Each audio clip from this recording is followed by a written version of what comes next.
اس بات کو ایک شاعر نے بڑے خوب انداز میں کہا کہ جو کچھ ہوا ہوا کرم سے تیرے، جو کچھ ہوگا تیرے کرم سے ہوگا، ہم کیا ہیں جو کچھ کام ہم سے ہوگا۔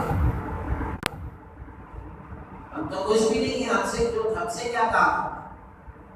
ہم سے اللہ تعالیٰ کام لے لے، یہ بہت بڑی بات ہے۔ تو اللہ تبارک و تعالیٰ نے رہتی دنیا تک مسلمانوں کو یہ سبق دیا کہ تم نے ان سے قتل قتال نہیں کیا، تم نے ان سے جنگ نہیں کی، اللہ تعالیٰ نے ان سے جنگ کی ہے۔ اور محمد صلی اللہ علیہ وسلم، آپ نے جو مٹھی بھر کر مٹی پھینکی تھی ان کی طرف، تو ان کی آنکھوں میں پہنچانے کا کام ہم نے کیا تھا۔ تو آپ ایسا لگ رہا ہے کہ آپ نے پھینکا تھا، لیکن اس کے پیچھے ہمارا ہاتھ تھا۔ اس لیے انبیاء علیہ السلام کے معجزات جتنے بھی ہوتے ہیں، ان سارے معجزات کے پیچھے اللہ تعالیٰ کی قدرت ہوتی ہے، اور اللہ تبارک و تعالیٰ کی قدرت کام کرتی ہے۔ علماء نے اس کو سمجھنے کے لیے بڑی آسان مثال دی کہ یہ جو وائر ہوتے ہیں، آپ کو ایسا لگتا ہے کہ یہ بلب روشن ہے، یہ بلب روشن ہے اور یہ بلب کے اندر طاقت ہے۔ طاقت بلب کے اندر نہیں، طاقت اس بجلی کے اندر ہے جو وائر کے ذریعے سے اس بلب کے اندر پہنچ رہی ہے۔ طاقت اس بجلی کے اندر ہے جو وائر کے ذریعے سے اس بلب کے اندر پہنچ رہی ہے۔ تو یہ بجلی جو بلب روشن ہے، لوگوں کو دھوکا ہوتا ہے کہ یہ روشنی اس کی اپنی اصلی ہے، یہ اس کی اپنی اصلی نہیں ہے، یہ اس بجلی کا کمال ہے جو اس کے پیچھے کام کرتی ہے۔ اسی طرح بندے مومن جو بھی کام کرتا ہے، اچھا یا برا، اور اگر کوئی کارنامہ بندے مومن کرتا ہے تو اس کے پیچھے اللہ کا ہاتھ ہوتا ہے، اللہ تعالیٰ کی قدرت اس کے پیچھے کام کرتی ہے۔ یہاں تک کہ علماء نے لکھا ہے کہ نیک اعمال بھی بندہ جو کرتا ہے، نیک اعمال یہ بھی اللہ کی توفیق سے ہی کرتا ہے۔ اللہ کی توفیق نہ ہو تو بندہ نیک اعمال بھی نہ کر سکے۔ پھر بندہ یہ کہتا ہے کہ میں نے نیک کام کیا، میں تراویح پڑھ لیا، میں عشاء کی نماز پڑھ لیا، بندہ یہ کہتا ہے، حالانکہ اس پر اللہ کا شکر ادا کرنا چاہیے کہ اللہ تعالیٰ نے مجھے نماز پڑھنے کی توفیق دی، اس لیے کہ یہ توفیق خدا بندی کے ذریعے سے ہی ممکن ہے۔ ورنہ کتنے بندے ہیں جو باہر بیٹھے ہوئے ہیں لیکن نمازوں سے غافل ہیں۔ تو بندہ جو بھی نیک کام کرتا ہے وہ اللہ تعالیٰ کی طرف سے ہوتا ہے۔ اور بعض بزرگان دین کا یہ قول کتابوں کے اندر نقل کیا گیا کہ اللہ تبارک و تعالیٰ ایک نیک کام کے بعد میں دوسرے نیک کام کی توفیق اس وقت دیتے ہیں جب بندے کا پہلا نیک کام اللہ تعالیٰ قبول فرما لیتے ہیں۔ جب بندے کا پہلا نیک کام اللہ تعالیٰ قبول فرما لیتے ہیں تو پھر اس کو دوسرا نیک کام کرنے کی اللہ تعالیٰ توفیق عطا فرماتے ہیں۔ تو انسان جو بھی نیک کام کرتا ہے، جو بھی نیک کام کرتا ہے، یہ سب اللہ تبارک و تعالیٰ کی توفیق سے ہی ہوتا ہے۔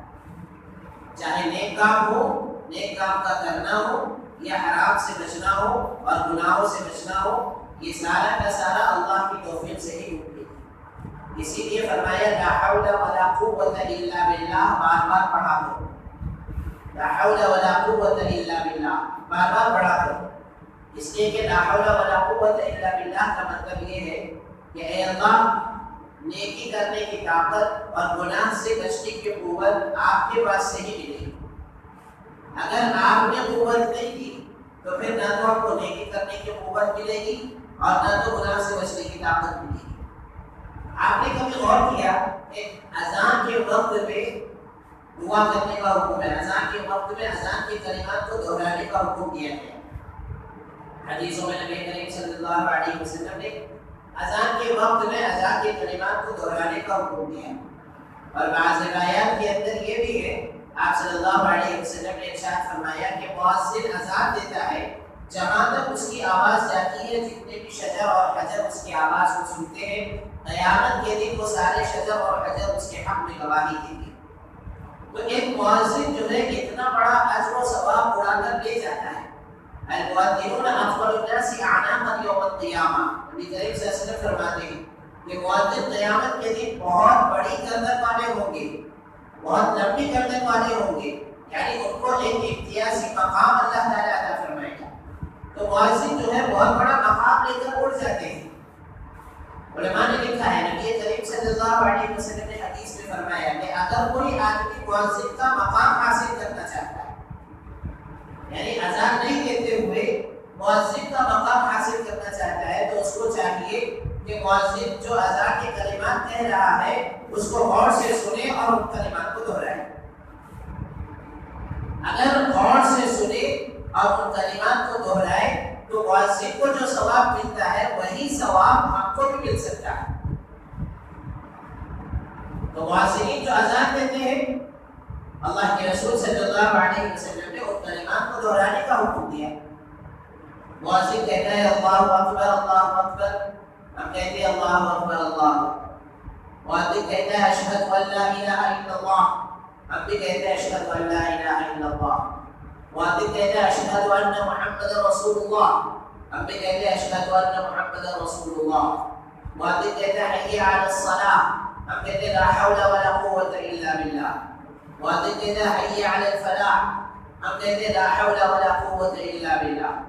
یعنی مؤذن کہتا ہے نماز کی طرف آؤ، مؤذن کہتا ہے کامیابی کی طرف آؤ، ہم کہتے ہیں یہ جو کامیابی کی طرف بلا رہے ہیں، یہ جو نماز کی طرف بلا رہے ہیں، اس نماز کو پڑھنے کی طاقت مجھے اللہ ہی دے سکتا ہے،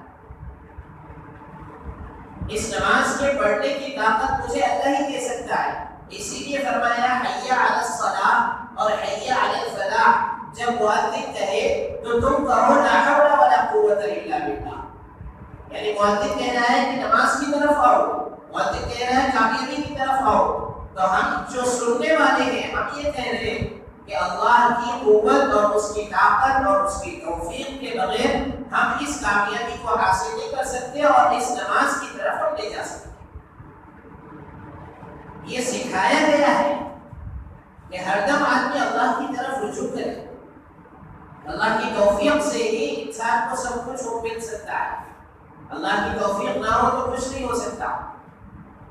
حالانکہ جو آدمی اذان سن رہا ہے، جو آدمی اذان سن رہا ہے، اس کے بارے میں آپ تھوڑے یقین کے ساتھ کہہ سکتے ہیں کہ یہ آدمی نماز پڑھے گا۔ جو آدمی اذان سن رہا ہے اور اذان کے کلمات کو دہرا رہا ہے، اس کے بارے میں آپ تھوڑے یقین کے ساتھ کہہ سکتے ہیں کہ یہ نماز پڑھے گا۔ اور جو آدمی اذان سن ہی نہیں رہا اور اذان کے کلمات کا جواب بھی نہیں دے رہا، تو اس کے بارے میں تو یہ نہیں کہا جا سکتا کہ یہ نماز پڑھے گا۔ لیکن جو آدمی اذان سن رہا ہے اور اذان کے کلمات کو دہرا رہا ہے، اس کے بارے میں آپ تھوڑے یقین کے ساتھ کہہ سکتے ہیں کہ یہ نماز پڑھے گا۔ پھر بھی وہ بندہ کہتا ہے کہ مجھے نماز پڑھنے کی طاقت اور مجھے کامیابی کی طرف جانے کی توفیق اللہ کی طرف سے ہی مل سکتی ہے، لا حول ولا قوت الا باللہ۔ تو بندے مومن اپنے ہر کام میں اللہ کا محتاج ہے، اپنے ہر کام میں اللہ کا محتاج ہے۔ اللہ کی محتاجگی بندے مومن سے ایک وقت کے لیے بھی ہٹتی نہیں ہے۔ اسی لیے نبی کریم صلی اللہ علیہ وسلم کی دعا ہے یا حی یا قیوم برحمتک استغیث اصلح لی شأنی کلہ ولا تکلنی الی نفسی طرفۃ عین۔ مصیبت کے وقت یہ دعا پڑھنے کا حکم دیا گیا ہے، یا حی یا قیوم برحمتک استغیث، اے اللہ میں تیرے رحمت کی سے مدد مانگتا ہوں، برحمتک استغیث اصلح لی شأنی کلہ، میرا ہر کام بنا دے، ولا تکلنی الی نفسی طرفۃ عین۔ یہ جو ولا تکلنی الی نفسی طرفۃ عین، یہ جو لفظ نبی کریم صلی اللہ علیہ وسلم نے ارشاد فرمایا ہے اور یہ جو لفظ امت کو سکھایا ہے، اس میں پوری دنیا ہے۔ اس لفظ کا مفہوم آپ کسی زبان میں ادا نہیں کر سکتے۔ اصلح لی شأنی کلہ ولا تکلنی الی نفسی طرفۃ عین، اے اللہ مجھے اپنے نفس کی طرف پلک جھپکنے کے برابر بھی حوالے مت کر۔ یعنی میں تو تیرے در میں پڑا ہوا بھکاری ہوں، میں تو تیرے در میں پڑا ہوا فقیر ہوں، تو مجھے اپنے پاس ہی رکھ، مجھے اپنے نفس کے حوالے مت کر پل جھپکنے کے برابر، پلک جھپکنے کے برابر بھی مجھے اپنے نفس کے حوالے مت کر۔ تو بندے مومن ہر کام میں ہر آن اللہ کی رحمت کا محتاج ہے۔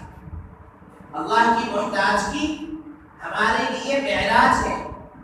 اللہ کی محتاجگی ہمارے اندر پیدا ہو جائے اور اللہ کی درباندگی اور اللہ کی محتاجگی ہمارے اندر پیدا ہو جائے، یہ ہمارے لیے معراج ہے، یہ ہمارے لیے ترقی کی بات ہے. بندوں کی محتاجگی ختم ہو جائے اور اللہ کی محتاجگی پیدا ہو جائے.